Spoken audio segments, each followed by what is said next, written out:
Hello friends, आपका स्वागत है अल्फा इंस्टीट्यूट यूट्यूब चैनल में। और आज हम लोग क्लास 11th बायोलॉजी में पढ़ने वाले हैं 3 संघ को। ठीक है, इससे पहले हम लोगों ने स्केलमेंथिस तक कंप्लीट किया था। इस लेक्चर में हम लोग पढ़ेंगे एनिलिडा, मोलस्का और आर्थ्रोपोडा। 3 संघ के बारे में हम लोग पढ़ेंगे, प्रमुख लक्षण, उदाहरण। ठीक है, तो शुरू करते हैं। संघ एनिलिडा। संघ एनिलिडा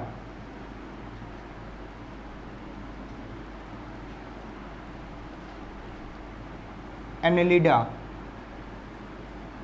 ठीक है, इस संघ के जंतुओं को खंडवत कृमि कहा जाता है। क्या कहते हैं? खंडवत कृमि। खंडवत कृमि, क्योंकि इनका शरीर कई खंडों में बटा होता है। ठीक है, इनका शरीर कई खंडों में बटा होता है, खंडवत होता है, सेगमेंटेड होता है, इसलिए इस संघ का नाम एनिलिडा रखा गया है। और इन संघ के जंतुओं को क्या कहते हैं? खंडवत कृमि कहते हैं। ठीक है, इनका शरीर सामान्यतः बेलनाकार होता है। कैसा होता है? बेलनाकार होता है। सामान्यतः ये जल में पाए जाते हैं और नम मिट्टी में पाए जाते हैं। कहाँ पे पाए जाएंगे? जल में भी पाए जाते हैं और नम मिट्टी में भी पाए जाते हैं। इन संघ के जंतुओं में जो श्वसन होता है वह त्वचा के द्वारा या क्लोम के द्वारा होता है। श्वसन कैसे होता है एनिलिडा संघ के जंतुओं में? त्वचा के द्वारा।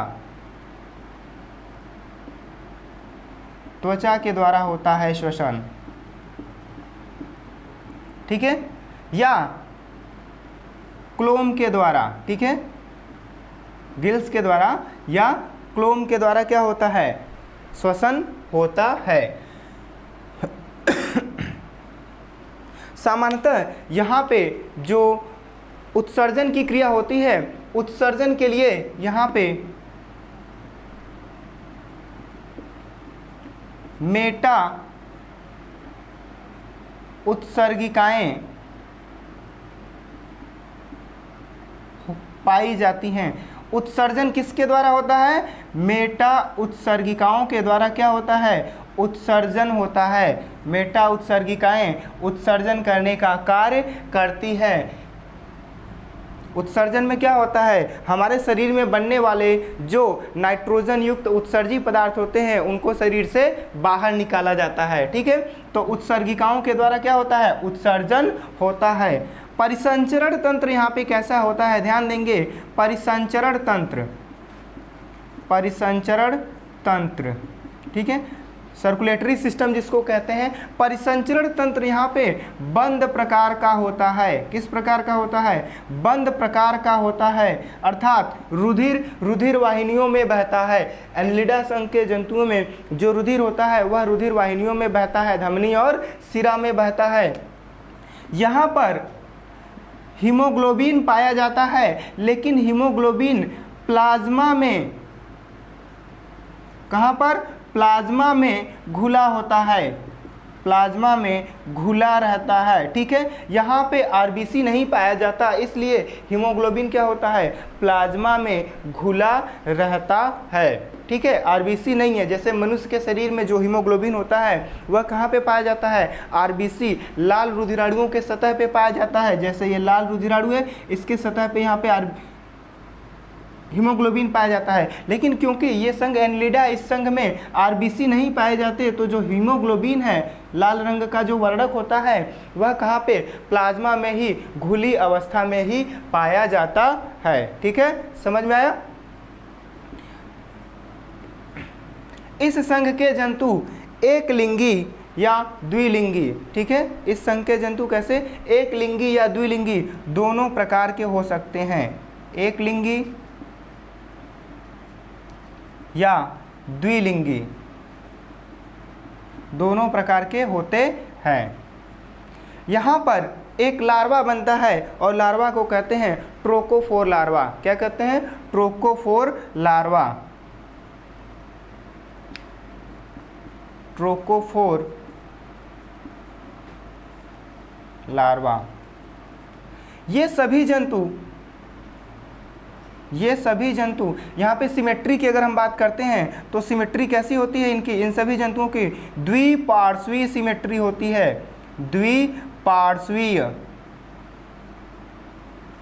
सिमेट्री द्विपार्श्वीय होती है। ये सभी कैसे होते हैं, त्रिस्तरीय होते हैं। कैसे होते हैं, त्रिस्तरीय होते हैं। अर्थात भ्रूण में एक्टोडर्म, इंडोडर्म और मीजोडर्म तीनों परत पाई जाती है, इसलिए हम इन जंतुओं को क्या कहते हैं, ये ट्रिप्लोब्लास्टिक हैं, त्रिस्तरीय होते हैं। सिमेट्री कैसी है, द्विपार्श्वीय होती है। यहाँ पर वास्तविक सिलोम गुहा पाई जाती है। एनिलिडा में क्या होता है, वास्तविक सिलोम, वास्तविक सिलोम गुहा पाई जाती है। ठीक है, तो ये ट्रू सिलोमेट होते हैं क्योंकि यहाँ पे एक वास्तविक सिलोम पाई जाती है। आहार नाल, शरीर में एक नली जैसी संरचना होती है, गुहा होती है जिसे सिलोम कहते हैं, और उस सिलोम में एक सीधी आहार नाल होती है, और आहार नाल के एक छोर पे मुख होता है, दूसरे छोर पे क्या होता है, गुदा होती है। तो ये सभी कैसे हैं, ट्रू सिलोमेट हैं। यहाँ पे एक वास्तविक सिलोम पाई जाती है।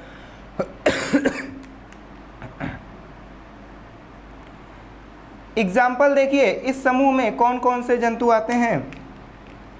केचुआ, केचुआ को आप सभी ने देखा है, केचुआ, जोंक, केचुआ, जोंक, नीरिस आदि, केचुआ, जोंक, नीरिस आदि। ठीक है, देखिए यहाँ पे जो केचुआ होता है यह द्विलिंगी जंतु होता है। कैसा जंतु होता है, द्विलिंगी जंतु होता है। इसके शरीर में, एक ही शरीर में नर एवं मादा जननांग दोनों उपस्थित होते हैं अलग अलग खंडों पर। जोंक ऐसा जंतु है जो कहाँ पे पाया जाता है, स्वच्छ जल में पाया जाता है। नेरिस ऐसा जंतु है जो समुद्र के जल में रहता है। तो ये कहाँ पे पाए जाते हैं, जल में पाए जाते हैं और न मिट्टी में रहते हैं। कुछ स्वच्छ जल में भी रह सकते हैं और कुछ समुद्र के जल में भी पाए जाते हैं। ठीक है, तो समझ में आया संघ एनेलिडा। इसके बाद अगला संघ है संघ मोलस्का। अगला संघ क्या है, मोलस्का संघ है। ठीक है, यहाँ पे देखिए एक और इम्पॉर्टेंट कैरेक्टर है, इनका जो सतह होता है, इनके सतह पे क्या होता है, उपचर्म का आवरण होता है। सतह पे किसका आवरण होता है, उपचर्म। उपचर्म को क्यूटिकल कहते हैं, क्यूटिकल का आवरण होता है। ठीक है, और यहाँ पे अगर हम गमन की बात करते हैं तो गमन सीटी के द्वारा होता है। किसके द्वारा, सीटी के द्वारा होता है। तो उपचर्म से बनी सीटी पाई जाती है इस संघ के जंतुओं में, संघ एनेलिडा में, जिसके द्वारा क्या होता है, गमन होता है। ठीक है, अगला संघ देखते हैं, संघ मोलस्का। अगला संघ क्या है, संघ मोलस्का। तो आइए संघ मोलस्का का प्रमुख लक्षण क्या है देखते हैं।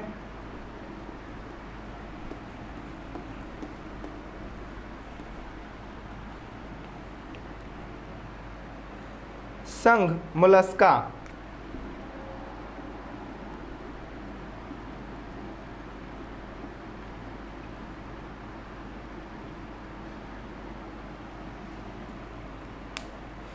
ध्यान से देखेंगे।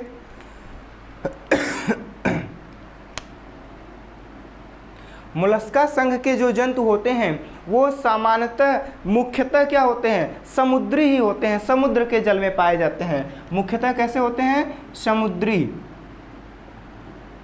मुख्यतः समुद्री। कुछ ऐसे भी होते हैं जो स्वच्छ जल में पाए जाते हैं। कुछ कहाँ पे रहते हैं, स्वच्छ जल में, स्वच्छ जल में। ठीक है, यहाँ पे एग्जाम्पल देख लेते हैं। जैसे इस संघ में ऑक्टोपस है। ऑक्टोपस कहाँ पे रहता है, समुद्र में रहता है। स्वच्छ जल में रहने वाला जंतु क्या है, घोंघा है। ठीक है, पाइला जिसको कहते हैं। इनका जो शरीर होता है कोमल होता है। शरीर क्या होता है, कोमल होता है। तो शरीर बहुत ही कोमल होता है, सॉफ्ट होता है, कोमल।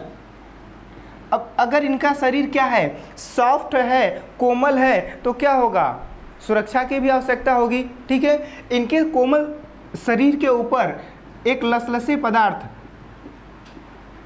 श्लेष्म का आवरण होता है। किसका आवरण होता है, श्लेष्म का आवरण होता है।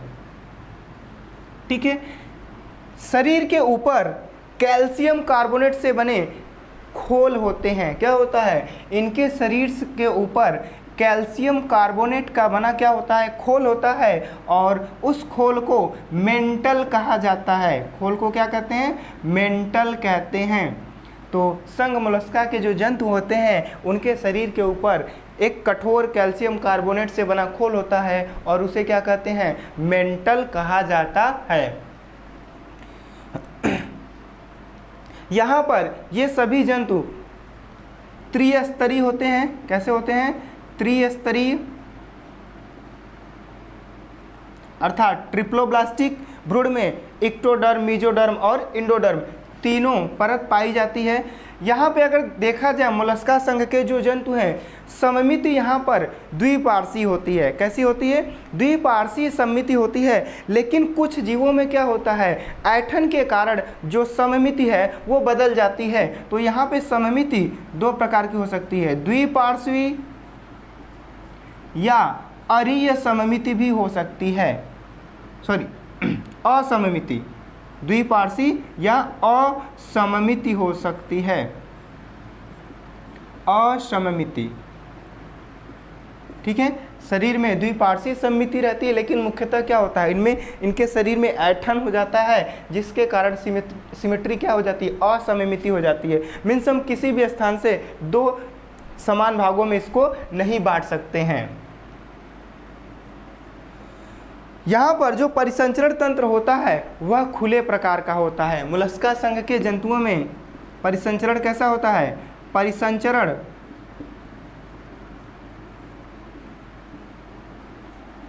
खुले प्रकार का होता है। खुले प्रकार का होता है। कैसा होता है? खुले प्रकार का होता है। ठीक है, यहाँ पर भी क्या होता है? जो श्वसन रंगा पदार्थ होता है वह यहाँ पे हीमोग्लोबिन न होकर के हीमोसायनिन होता है। क्या होता है? हीमोसायनिन। इसका रंग हरा या नीला होता है। ठीक है, यह हरे नीले रंग का दिखता है। तो जो इनका रुधिर होता है कैसा दिखाई देगा? हरा नीला रंग का दिखाई देगा। लेकिन यहाँ पे ध्यान देंगे, जो पदार्थ है, श्वसन रंगा पदार्थ है, वह क्या है? हीमोसायनिन है, न कि हीमोग्लोबिन। ठीक है, ध्यान देंगे, मोलस्का में श्वसन रंगा पदार्थ क्या होता है? हीमोसायनिन होता है। ठीक है, समझ में आया?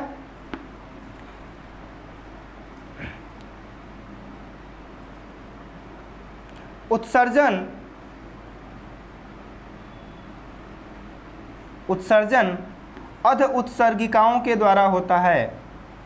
उत्सर्गिकाओं के द्वारा क्या होता है? उत्सर्जन होता है। ठीक है, यहाँ पे उत्सर्जन किसके द्वारा होता है? अध उत्सर्गिकाओं के द्वारा उत्सर्जन होता है। इनके शरीर की जो संरचना होती है उसमें सिर होता है और एक फुट होता है या पाद होता है। ठीक है, इनके शरीर में दो भाग होते हैं, एक सिर और दूसरा क्या होता है? फुट या पाद जैसे भाग उपस्थित होते हैं। सामान्यतः एक लिंगी होते हैं। कैसे होते हैं? एक लिंगी होते हैं। सामान्यतः ये कैसे होते हैं? एक लिंगी होते हैं। ठीक है, और यहाँ पे जब निषेचन होता है तो लार्वा बनता है, और लार्वा को ग्लोकीडियम लार्वा कहते हैं। लार्वा को क्या कहते हैं? ग्लोकीडियम लार्वा। लार्वा क्या कहलाएगा? ग्लोकीडियम लार्वा कहलाता है। इंपॉर्टेंट है, कभी कभी लार्वा का नाम पूछ दिया जाता है। तो मोलस्का संघ के जंतुओं में जो लार्वा बनता है उसे क्या कहते हैं? ग्लोकीडियम लार्वा कहते हैं। ठीक है, समझ में आया?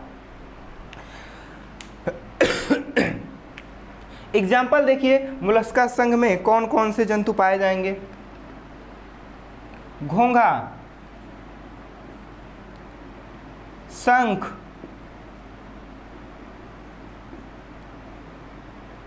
ऑक्टोपस,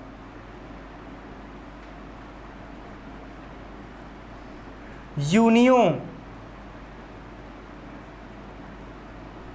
पिंकटेडा, ठीक है, और भी जंतु हो सकते हैं। देखिए घोंघा, घोंघा को क्या कहते हैं, घोंघा को एप्पल स्नेल कहा जाता है, एप्पल स्नेल कहा जाता है, ठीक है, एप्पल स्नेल। घोंघा को भोजन के रूप में खाया भी जाता है, ठीक है, तो यह बहुत ही पोषक होता है, तो घोंघा को क्या करते हैं, खाया जाता है। शंख, ठीक है, आप सभी लोगों ने शंख देखा होगा, ठीक है, जब पूजा की जाती है तो पंडित जी क्या करते हैं, शंख बजाते हैं, ठीक है, और उसके ऊपर आप देखते हैं कि उसका जो कैल्शियम कार्बोनेट से बना खोल होता है काफ़ी वजनी और मोटा और कठोर होता है, ठीक है। ऑक्टोपस, ऑक्टोपस कहाँ पे पाया जाता है, ये देखिए घोंघा स्वच्छ जल में, शंख समुद्र के जल में, ऑक्टोपस समुद्र के जल में पाया जाता है, और ऑक्टोपस को डेविल फिश कहते हैं, ठीक है। तो ये कोई मछली नहीं है, लेकिन इसको क्या कहा जाता है, डेविल फिश। डेविल का मतलब राक्षस, क्योंकि इसके पास क्या होता है, 8 पैर होते हैं या 8 भुजाएं होती हैं, इसलिए ऑक्टोपस को क्या कहते हैं, डेविल फिश कहते हैं, ठीक है। तो यहाँ पे देखिए पिंकटैडा है, या यूनियो की बहुत सारी जातियाँ होती हैं जिसको पिंकटैडा कहते हैं। तो पिंकटैडा में क्या होता है, मोती का निर्माण होता है, जो आप लोग ज्वेलरी में मोती आता है पहनते हैं, ठीक है। तो पिंकटैडा से पर्ल कल्चर किया जाता है या मोती बनाया जाता है, इसके अंदर मोती बनता है, ठीक है। तो संघ मोलस्का समझ में आ गया। इसके बाद है अगला संघ है आर्थ्रोपोडा। अगला संघ कौन सा है, आर्थ्रोपोडा, ठीक है। तो आगे अगला संघ देखते हैं, नेक्स्ट आर्थ्रोपोडा, इसको रफ कर दिया जाए। संघ आर्थ्रोपोडा,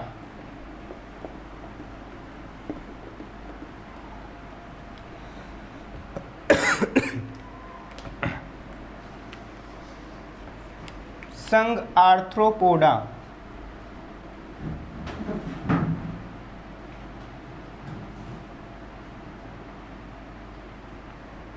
देखिए आर्थ्रोपोडा,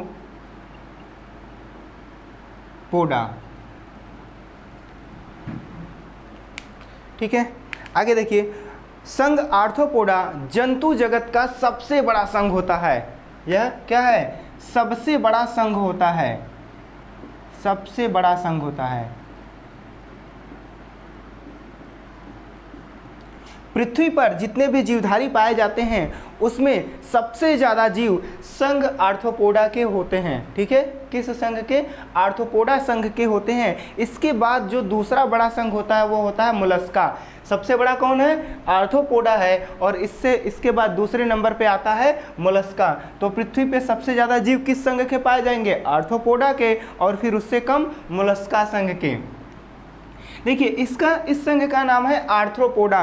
तो इस संघ में जो जंतु होते हैं उनके जो पैर होते हैं, ठीक है, या हाथ होते हैं, उनको उपांग कहते हैं। तो वो कैसे होते हैं, संयुक्त होते हैं। कैसे होते हैं, संयुक्त होते हैं। तो यहाँ पे जोड़ीदार संयुक्त उपांग पाया जाता है। कैसे, जोड़ीदार संयुक्त उपांग पाए जाते हैं, और ये कैसे होंगे, जोड़ीदार होते हैं, जोड़े में पाए जाते हैं, ठीक है।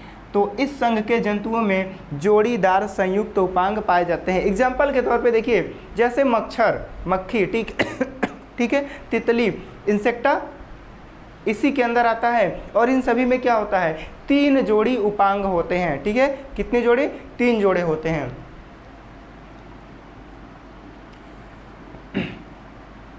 इस संघ के जंतुओं का शरीर मुख्यतः 3 भागों में बटा होता है। कितने भागों में बटा होता है, 3 भागों में। सिर, वक्ष और गुहा, ठीक है। कितने भागों में, 3 भागों में बटा होता है। सिर, वक्ष एवं गुहा नहीं, उदर, ठीक है। सिर, वक्ष एवं उदर में इनका शरीर बटा होता है।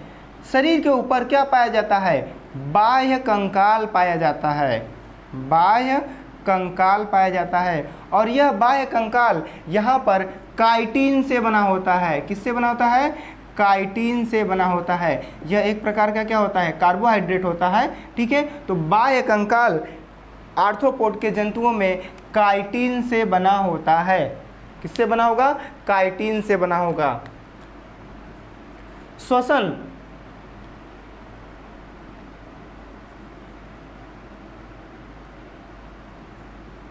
श्वसन प्रक्रिया यहाँ पे गिल्स के द्वारा, किसके द्वारा, गिल्स के द्वारा, या श्वसन नलिका के द्वारा, श्वसन नलिका के द्वारा, या बुकलंग्स के द्वारा होता है। किसके द्वारा, श्वसन यहाँ पे गिल्स के द्वारा हो सकता है, श्वसन नलिका के द्वारा, या बुकलंग्स के द्वारा यहाँ पे श्वसन होता है। ठीक है, तो ये 3 श्वसन अंग पाए जाते हैं संघ आर्थ्रोपोडा में।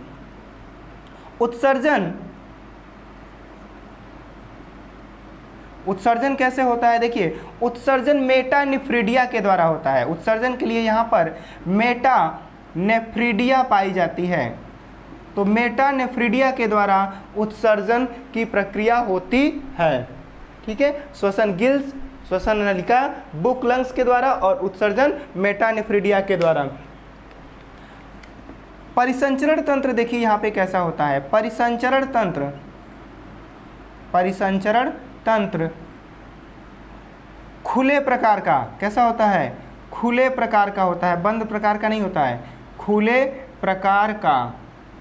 ठीक है, तो जो रुधिर होता है वह ऐसे ही गुहाओं में बहता है, रुधिर धमनी और शिरा में नहीं बहता है। तो यहाँ पे श्वसन परिसंचरण तंत्र कैसा होता है, खुले प्रकार का होता है। और यहाँ पर क्या होता है, यहाँ पर भी आरबीसी अनुपस्थित होता है, तो इनका रुधिर लाल रंग का नहीं होता है। यहाँ पर भी जो श्वसन रंगा पदार्थ होता है वह हीमोसायनिन होता है। ठीक है, क्या होता है, हीमोसायनिन होता है, हीमोसायनिन।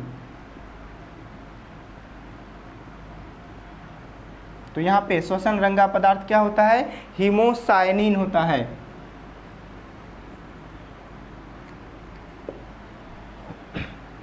आर्थ्रोपोडा संघ के जो जंतु होते हैं इनकी आँखों में आपने देखा होगा, जो मच्छर होता है, जो मक्खी होती है, वहाँ पे जो आँख होती है यहाँ पर संयुक्त होती है। आँख कैसी होती है, संयुक्त आँख पाई जाती है आर्थ्रोपोडा संघ के जंतुओं में। संयुक्त को कहा जाता है कंपाउंड।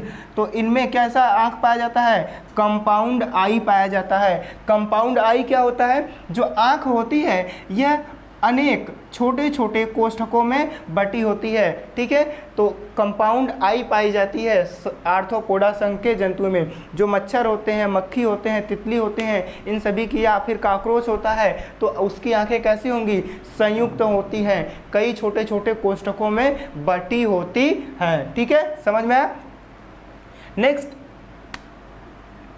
संघ आर्थ्रोपोडा के जंतुओं में जब जनन होता है, प्रजनन होता है, तो यहाँ पे एक लार्वा अवस्था उपस्थित होती है और लार्वा जरूर बनता है। और संघ आर्थ्रोपोडा में क्या होती है, लार्वा अवस्था होती है। ठीक है, तो इसका मतलब ये है कि इनका जो डेवलपमेंट है या विकास है वह इनडायरेक्ट होता है। कैसा होता है, इनडायरेक्ट होता है, अप्रत्यक्ष होता है। पहले एग से क्या बनेगा, लार्वा बनेगा, लार्वा बनने के बाद फिर वह वयस्क में क्या होता है, परिवर्तित होता है। ठीक है, यहाँ पे लार्वा पाया जाएगा। आँख कैसी होगी, संयुक्त होगा। परिसंचरण तंत्र खुले प्रकार का। और उत्सर्जन तंत्र कैसा होगा, मेटानेफ्रिडिया के द्वारा उत्सर्जन होगा। श्वसन गिल्स, श्वसन नलिका या बुकलंग्स के द्वारा। बाह्य कंकाल काइटिन के द्वारा।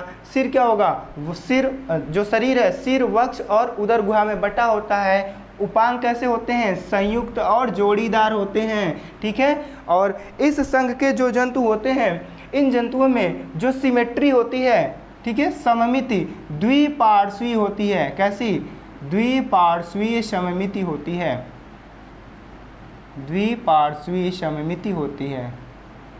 ठीक है, और शरीर कैसा होता है, त्रिस्तरीय होता है। कैसा है शरीर, त्रिस्तरीय होता है। सिमेट्री कैसी होती है, द्विपार्श्वीय होती है। ठीक है, एग्जाम्पल देखिए इस संघ का, क्या एग्जाम्पल होगा, मच्छर, मक्खी, तितली, काकरोच, काकरोच, मधुमक्खी। ठीक है, इसी तरह से बहुत सारे कीट इस संघ में आते हैं। ठीक है, देखिए मच्छर है, मक्खी है, तितली है, काकरोच है, मधुमक्खी है। ठीक है, देखिए मच्छर क्या करता है, ये बहुत सारी बीमारियों को फैलाता है। इसी तरह मक्खी भी बहुत सारी बीमारियों को फैलाती है। मच्छर से क्या फैलता है, डेंगू, मलेरिया, चिकनगुनिया, ठीक है, मच्छर से फैलता है। और आज के समय में आप देख रहे हैं कि डेंगू बहुत तेज़ी से फैल रहा है, जो कि एक बहुत ही खतरनाक बीमारी है, जिसमें क्या होता है, कई लोगों की मृत्यु भी हो जाती है। तो आप सभी लोग मच्छरदानी लगा करके सोइए या गुड नाइट लगा करके सोइए, जिससे मच्छर आपको ना काटे और डेंगू और मलेरिया ना होने पाए। ठीक है, मक्खी है, अगर जहाँ कहीं पर भी गंदगी होती है तो मक्खी वहाँ पे भिनभिनाती हैं और वो क्या करती हैं, जीवाणुओं को क्या करती हैं, एक स्थान से दूसरे स्थान पे पहुँचाती हैं और हमारे भोज्य पदार्थों को संक्रमित कर देती हैं। ठीक है, तितली है, तितली क्या करती है, फूलों पर बैठती है, तो ये पर परागण में क्या करती है, परागण क्रिया में सहायता करती है। काकरोच, सभी के घरों में काकरोच पाए जाते हैं, आप लोगों ने देखा होगा। यह क्या करता है, बिलों में या दरारों में घुसा रहता है, तो यह भी क्या करता है, गंदगी फैलाता है और कई बीमारियों को घर में फैलाता है इधर उधर। मधुमक्खी, ठीक है, हनी बी, हनी बी से हमको क्या मिलता है, हनी बी का कल्चर किया जाता है, मधुमक्खी पालन किया जाता है, जिससे हमको शहद मिलता है। और मधुमक्खियाँ एक बहुत ही अच्छी एजेंट होती हैं, पॉलिनेटिंग एजेंट होती हैं, ये पर परागण की क्रिया को संभव करती हैं। ठीक है, तो संघ आर्थ्रोपोडा क्या हो गया, कंप्लीट हो गया। और इसके बाद हम लोग नेक्स्ट लेक्चर में अगला संघ पढ़ेंगे। ठीक है, तो आज के लिए इस लेक्चर में इतना ही, धन्यवाद।